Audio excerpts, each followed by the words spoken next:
We are going to read from the book of Genesis chapter 21, the birth of Isaac and the sending away of Hagar and Sarah.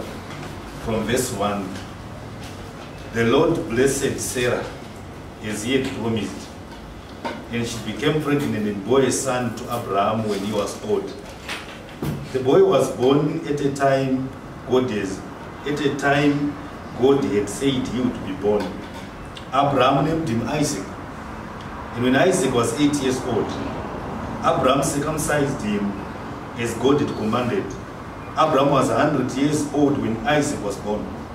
Sarah said, God has brought me joy and laughter. Everyone who hears about it will laugh with me.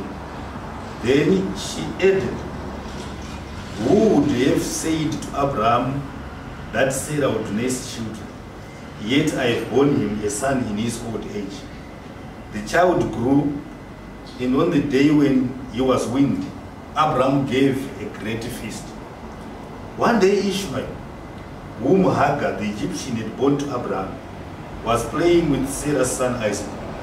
Sarah saw them and said to Abraham, send this slave girl and her son away. The son of this woman must not get any part of your wealth, which my son Isaac will inherit. This troubled Abraham very much, because Ishmael was also his son. But God said to Abraham, don't be worried about the boy and your slave Hagar.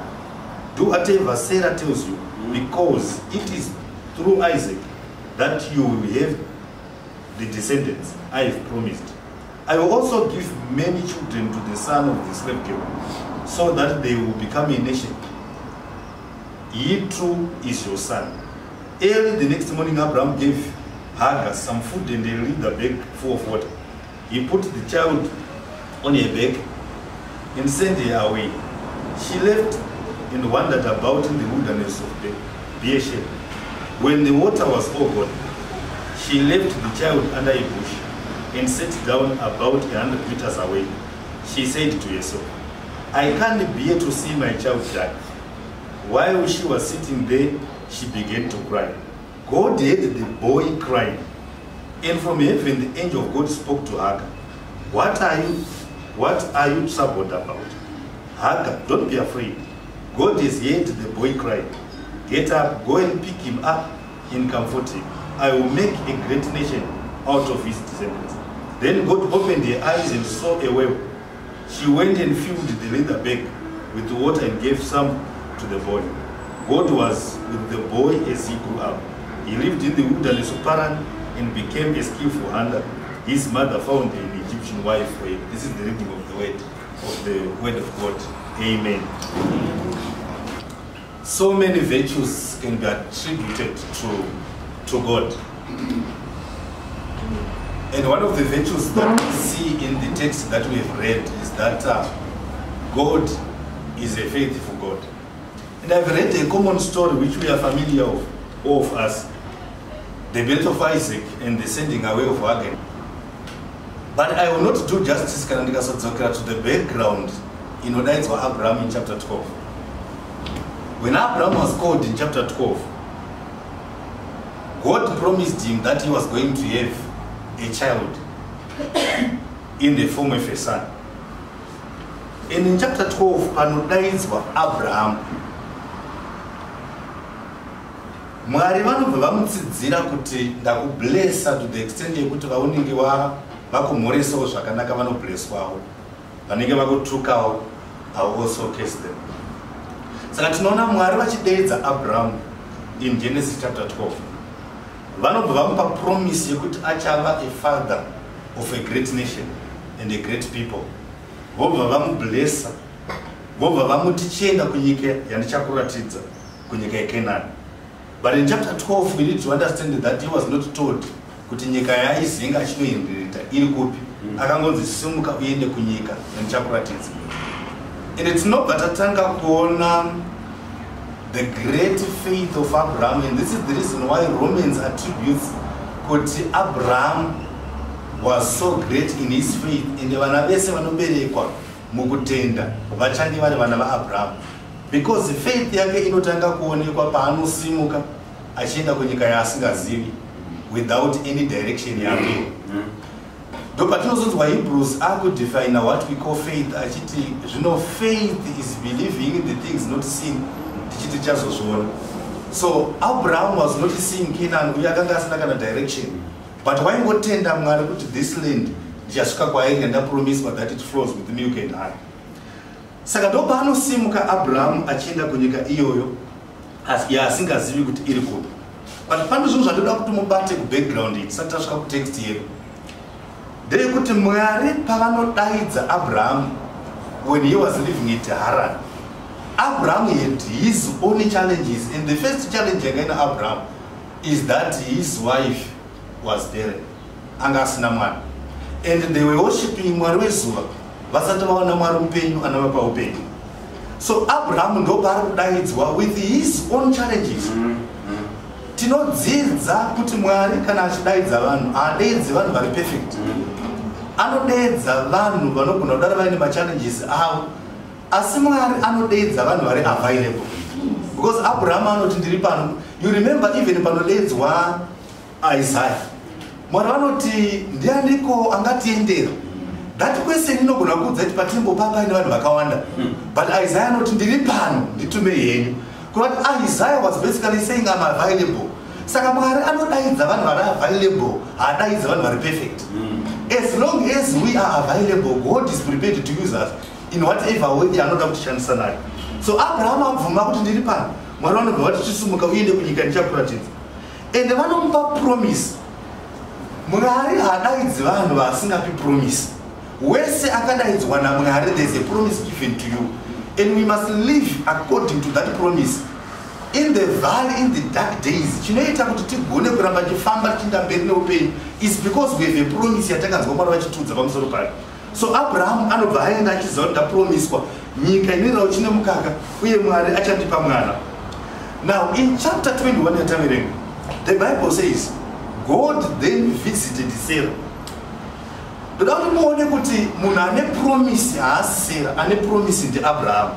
But Bible rakuti God visited Sarah. Zvakutoreva kuti kana tikazvibatanidza nevanhu vane promise nesiwo tinopinda mupromise. Nekuti akafanira kuverenga kuti God visited Abraham, but Bible rakuti God visited Sarah. Ndo matangira ita chapter 21 verse 1. And God visited Sarah and blessed her. Sarah akawana pamuviri akazoberekera Abraham mwana anonzi Isaac. Ipapa ndo pandoda kutaura pamusoro penyaya kuti God is very faithful. Zvaakapromisa Mwari anozvizadzisa. Remember, before chapter 21, promise yadelay. Haga anopiwa kuna Abraham na Sarah, anoti ina ndichagona kubereka indi Sarah. Chitorai maid servant Haga mubereke mwana naye, ndobva pabuda mwana anonzi Ishmael. Ipapo vakarasa promise yaMwari. Nekuti Mwari akataura kuti iwe Sarah naAbraham muchava nemwana womukomana mugomutumidza zita rokuti Isaac. But Mwari vari kudzoka pachapter 21 vachipa Abraham mwana through Sarah. Ivo vambofouta mupromise. Zvorevei paya patinoimba ndizi tinonzwisei patinoti gore richitanga gore richipera makatendeka Jesu, zuva richibuda zuva richivira makatendeka. As the people of God, we must know and remember that akatendeka ndiMwari kwete isusu. We may falter like Abraham and Sarah, tikaita Ishmael outside God's plan, but Mwari avarege kudzoka vachizadzisa zvavakapromisa. Vakati I shall give you a son and you shall call him Isaac. Saka dzimwe nguva tinotarisira kuti titendeke zvakadai, asi ndoda kuudzai pachena akatendeka hatiziri isu, akatendeka ndiMwari, akatendeka is Zimbabwe and its people, akatendeka ndiMwari ane promise about Zimbabwe. Saka even if Sarah na Abraham vamboita fouta, Mwari vanodzoka pachapter 21 vachizadzisa kutendeka kwavo, and he visited Sarah. In the church chatinodzidza ipapo as Zimbabweans and as people of God is that which was promised a long time ago eventually came. At last the promise was fulfilled. Mwari zvakapromisa, and akatopromisa pana 2 Chronicles chapter 7 verse 14.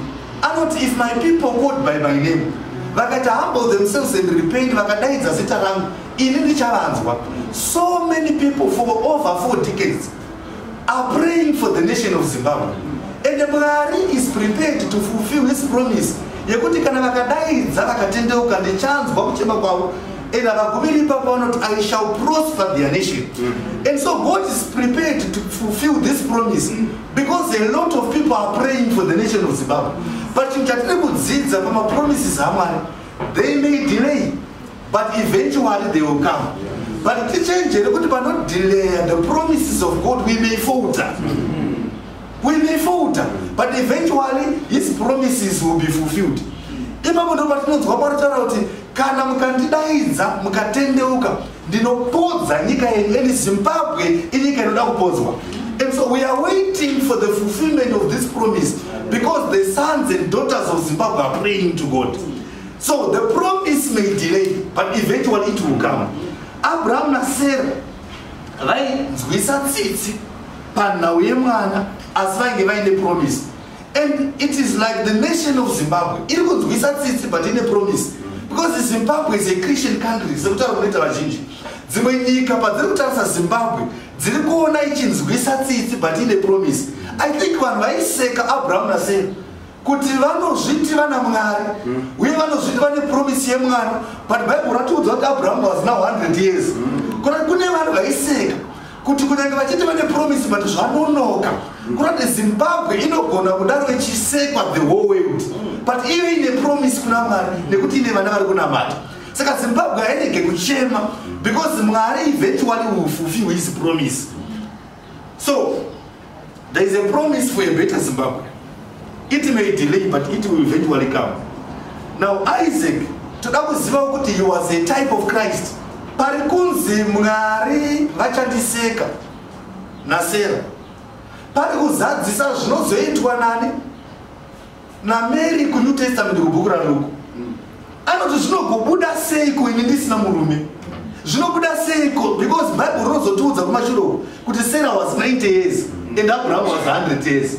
Kurava kuti promise yemwana kwavari yake yaparadzwa because the old bodies dzavo dzaipronounce death warrant.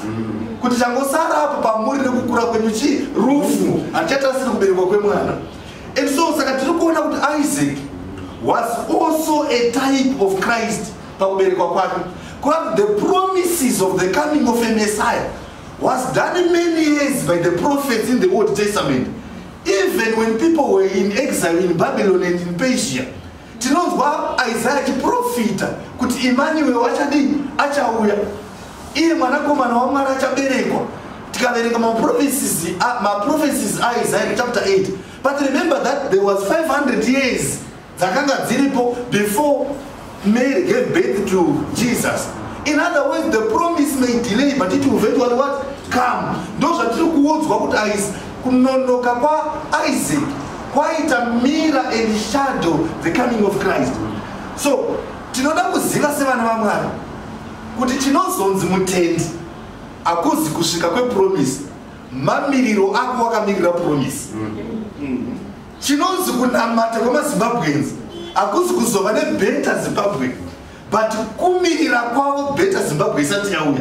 The behavior, the attitude of the people called Zimbabweans, those zvinotaura kuti vanonamata Mwari when they are waiting for the promise iyo isati yazadziswa. Hallelujah. Even in our own individual lives, how we wait for God kuzadziswa kwemapromises akasati aitwa muupenyu hwedu ndokunotiratidza kuti tiri vanamata. Munoziva ndinonakidzwa neimwe text inoti when the sons of the prophets realized that this place yatigere haichakwani patime yaElisha, vanoti hande tinotema matanda, but vaenda kunotema matanda kunonzi dembo remumwe rakawira mumvura. Anozoti hii ranga rakaitwa zvokukumbirwa. In other words, unotozoziva kuti rakakumbirwa parinowira. Risati rawira we never know, unotofunga kuti nderake. But anozoti hii ranga rakakumbirwa. Ipapo ndo panonzi na Elisha, tema chimuti tikandi. Pakatemwa chimuti chikakandwa chawira apa isimbi. haungafungi kuti inodzoka pamusoro nekuda kwechimuti. But mukazoverenga Luke chapter 3, John the Baptist anoti demo rinotema richibva kumashure kwangu rinotema nesimba. John paarikutaura kuti demo riri kuuya kumashure kwangu rinotema nesimba kubva kumidzi. Did John the Baptist akuita prophesy the coming of Christ? Hallelujah. Kuda kuti demo rawira mumvura patime yaElisha ndiye Jesozve.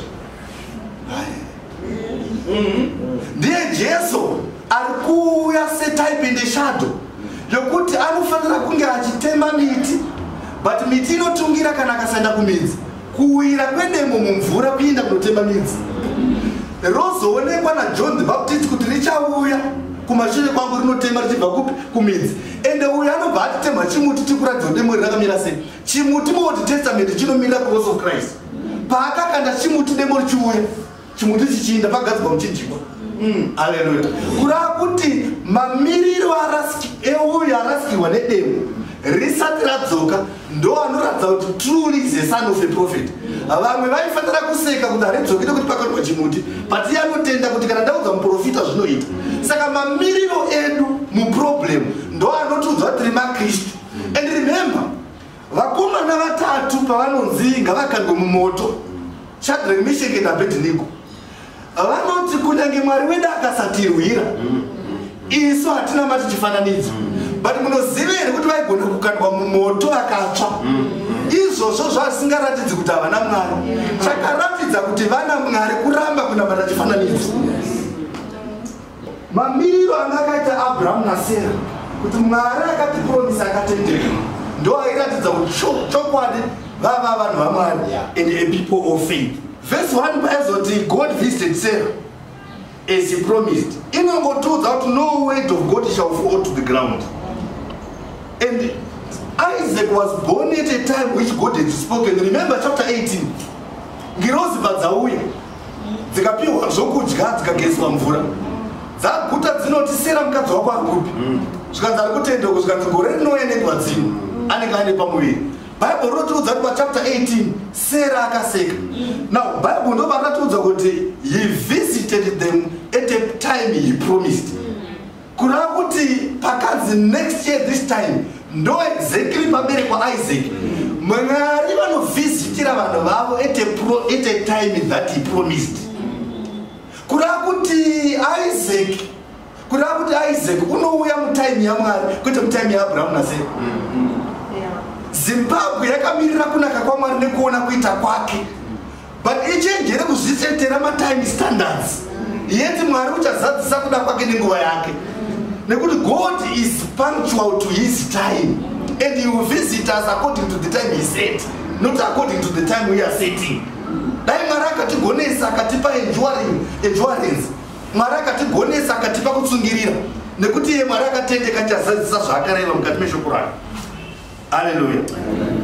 But ndoda chimwe chinhu chatoda kuti tidzidze pamatext aya. Bible rinozoti Sarah received strength. Mukanoverenga to chapter 11 verse 11 yaHebrews. Hebrews 11 verse 11 inoti God gave Sarah strength to carry the pregnancy. New Testament manje.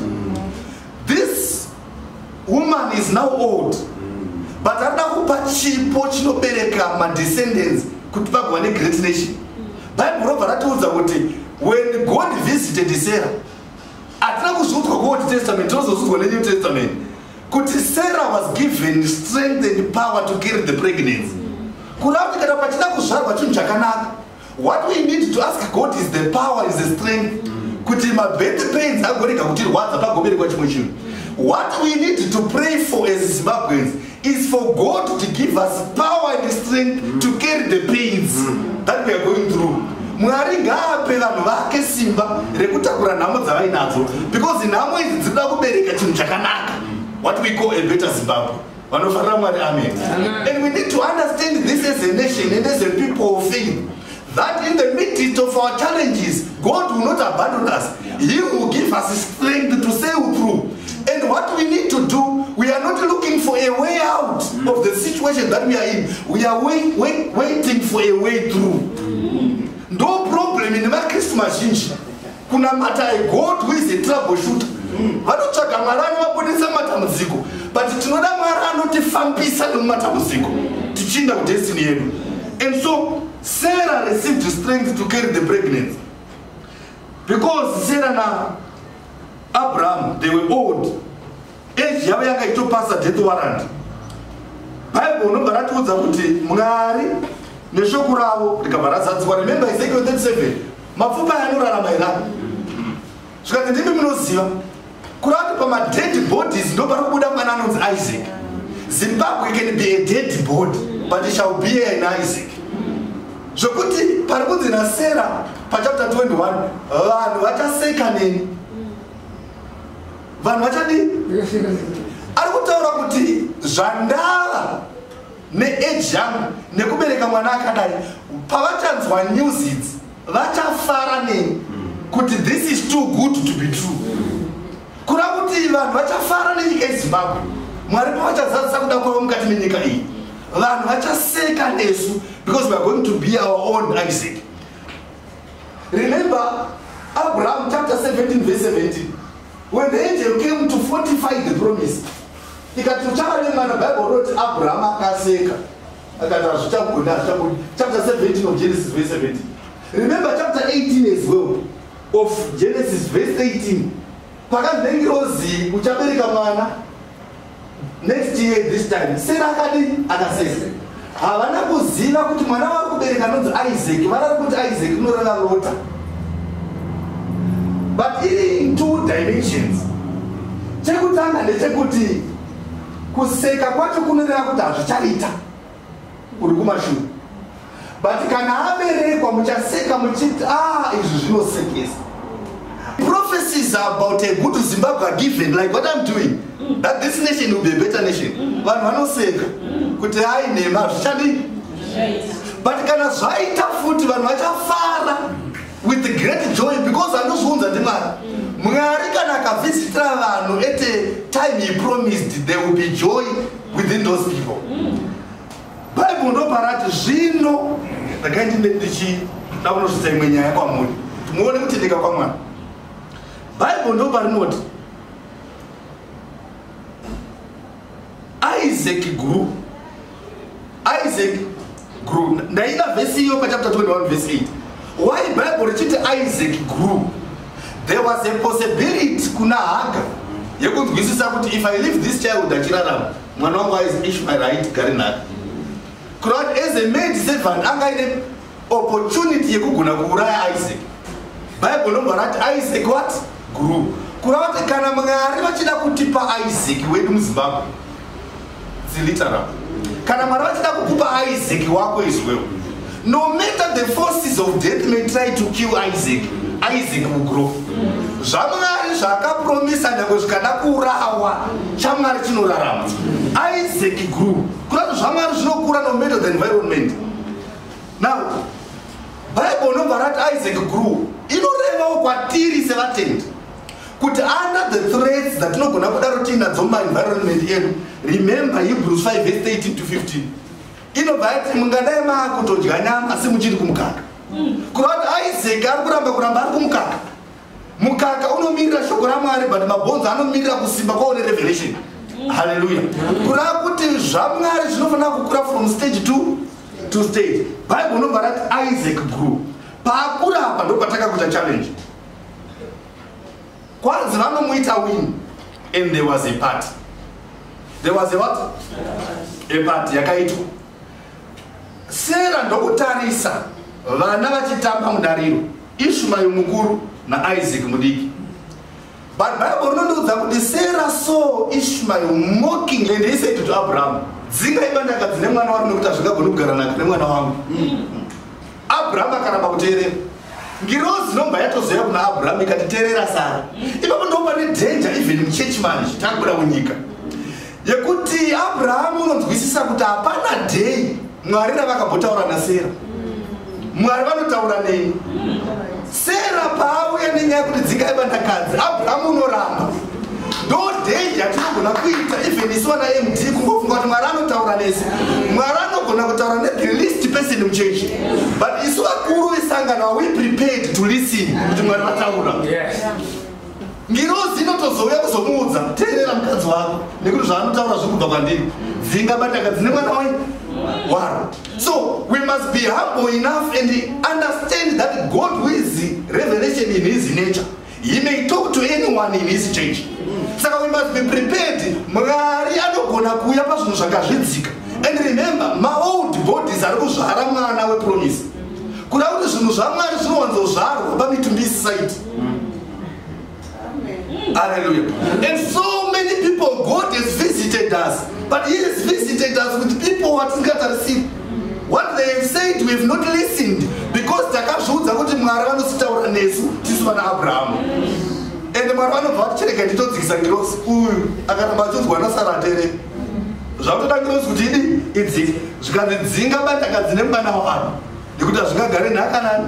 But toda kuti munzwisise as a people of God. Remember, Galatians anozotipa mystery iyi kuitsanangura kuti ive clear.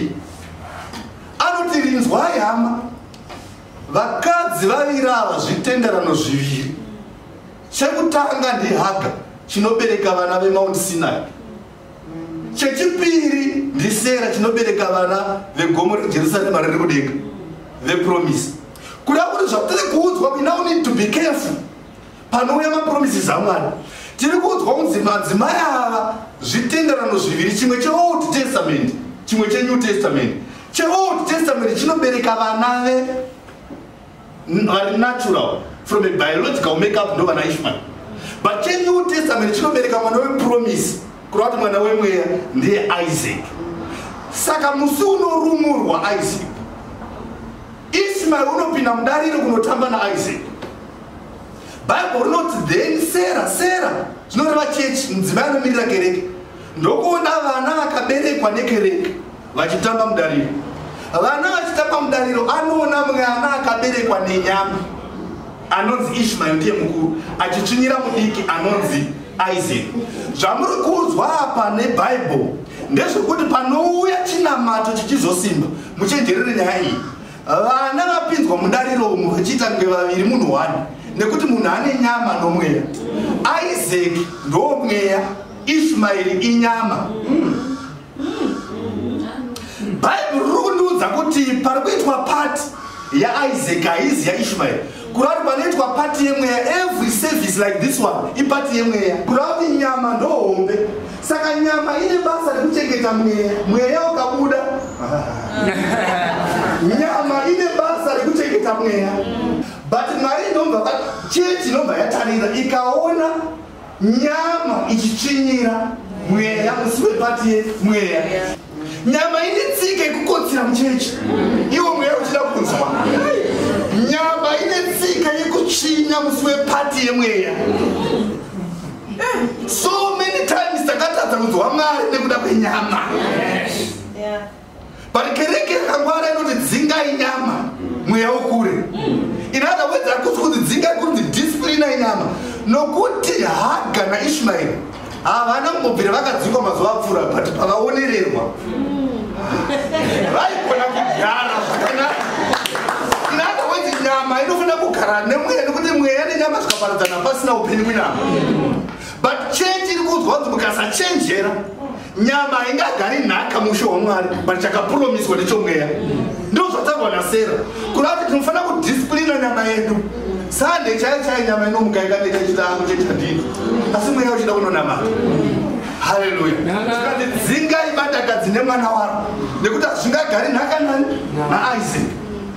Bible ndo patinoti zvino akavapa guchu remvura nemutakura nobva vaenda.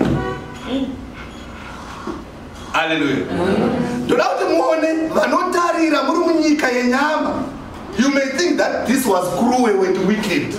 Kudzinga mwana muchechi namai vake, kudzinga mwana uyu Ishmael namai vake, he was now 17 years.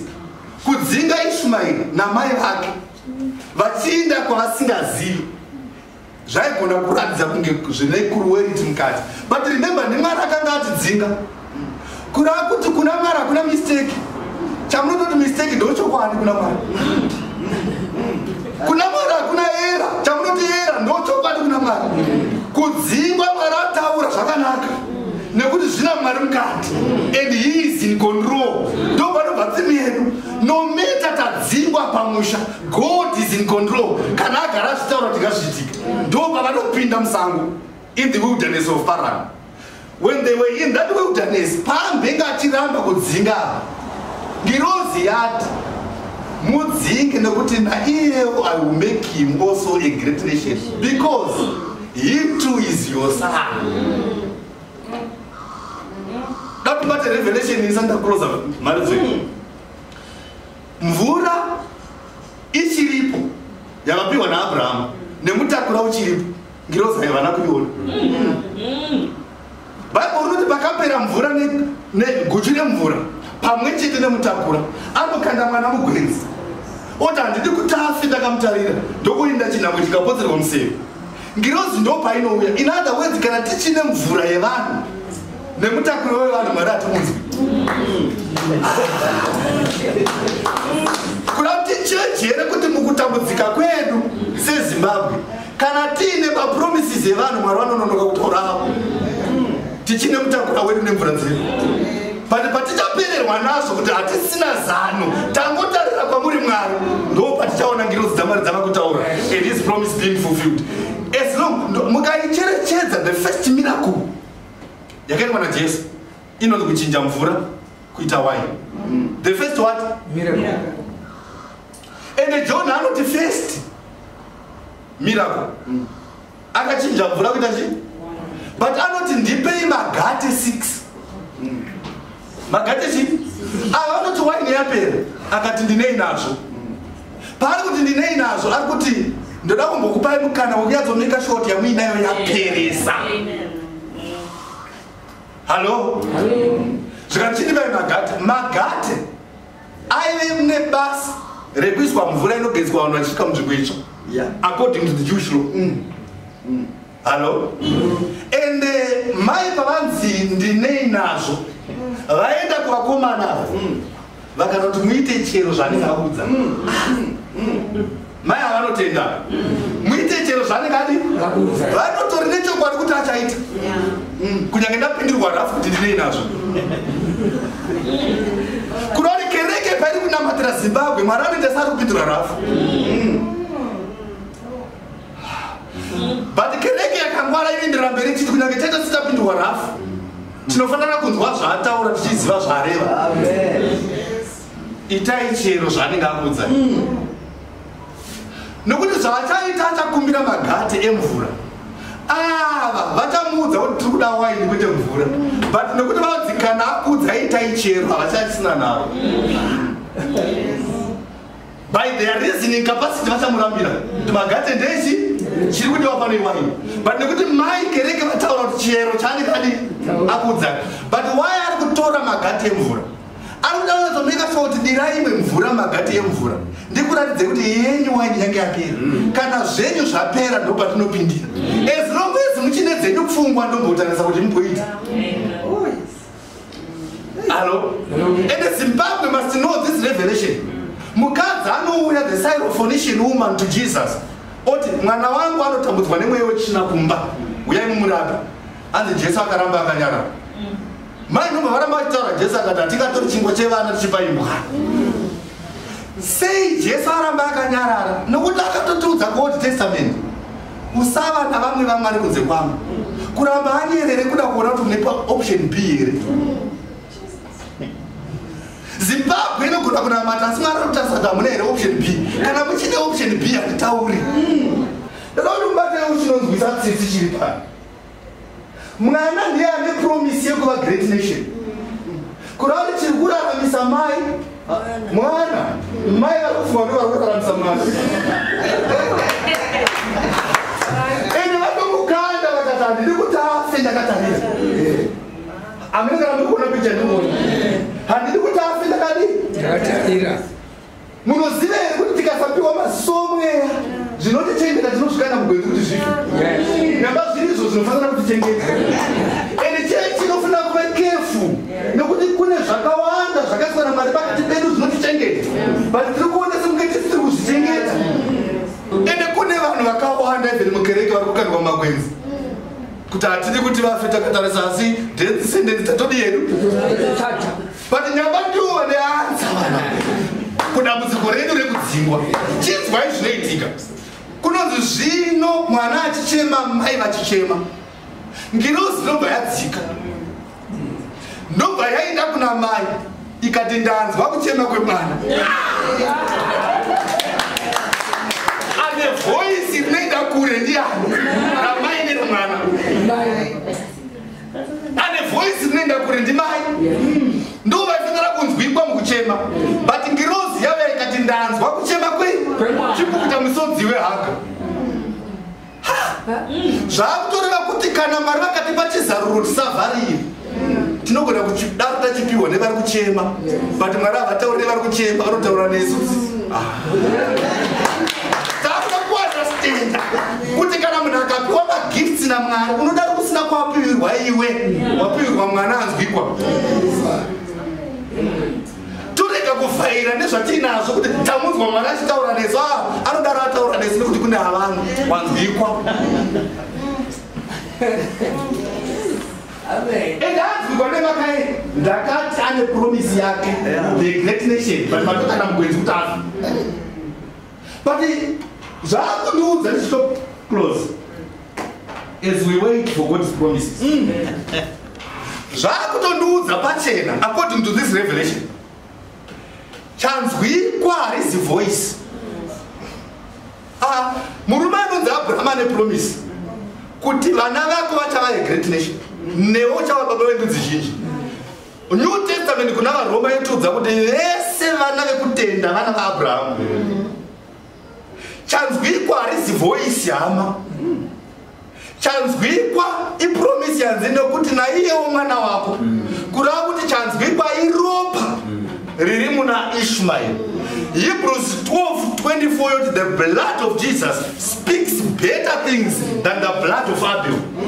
Kurava kuti ropa ndo rinotaura kwete voice chiri kunzwikwa pavatu vari kuchema haizi voice itype yomunhu Hagar has descended to Abraham but Ishmael ari mudzinza rani chiri kunzwika hama itype ndikanditi draw closer this James anotiudza zvakanaka pachapter 5 anoti munamato wemunhu akarurama une simba pakubata kwete munamato wakarurama chinonzwikwa naMwari itype yomunhu kwete munamato wake hamendikandikudzwika vakatotaurawo kuti nezita raJesu buda dhimoni vana vasikevha vakarohwa dhimoni riri kuvaudza kuti munamato ndiwo but type yevanhu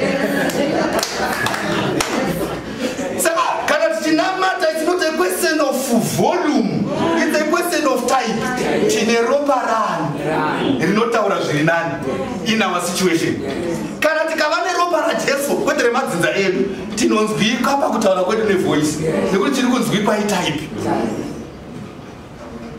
saka mene vafundisi makanditeerera mukazoendako muchinodzinga madhimoni muchenjero kuti mamwe achakubvunza kuti muri type ipi chinonzwikwa itype yevanhu kwete zvavareva chinonzwikwa munamato wemunhu akarurama kwete munamato wakarurama dai Mwari akatibatsira akatikomborera but as we continue to journey in this life God has many promises for us and they will be fulfilled in due time. The best that we need to do is to keep an attitude of faith before the promise is fulfilled. Kristu wedu nekutendeka kwedu Mwari vasati vazadzisa ndio unogona kutiratidza kuti vana vaMwari. And as we suffer in Zimbabwe, suffering does not rob us the freedom to deal with suffering. May God bless us all in Jesus' name. Amen.